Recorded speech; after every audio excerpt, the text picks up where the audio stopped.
नमस्कार माझ्या गोड मंडळींनो, मी तेजू आणि आज बोलणार आहे त्या दिवसाबद्दल जो प्रत्येक लेकीच्या मनात कायमचा जिवंत राहतो. माहेरची सुट्टी संपून सासरी जायचा दिवस. 4 दिवस कसे गेले ते समजलंच नाही. आईचा आवाज, बाबांचं हसतं बोलणं, भावाचे जोक आणि सगळ्यांचा तो गोंधळ. घरभर फक्त प्रेम आणि गप्पांचा गडगडाट होता. शेवटच्या दिवशी मात्र थोडी गडबड, कारण मिस्टर येणार होते घ्यायला. आई बाहेरचं काम करत होती म्हणून म्हणलं आज स्वयंपाक मीच करणार. मग काय सुक्कं मटण, पातळ रस्सा, चिकन बिर्याणी, भावासाठी थोडं एक्स्ट्रा मसालेदार.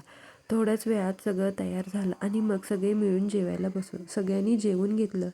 म्हणाले मस्त झालं ग तेजू. थोडं आवरावर केलं आणि आईला हौस म्हटलं. कळलंच नाही ग 4 दिवस कसे गेले.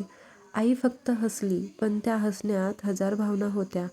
आईच्या हातची चव म्हणजे प्रेमाचा स्वाद. माहेरचं घर म्हणजे मनाचं नाद. भावाची जायची गडबड सुरू झाली. त्याच्या मागे माग मीही निघाले. आईवडिलांच्या डोळ्यात पाणी आणि मन मात्र दारातच थांबून गेलं होतं.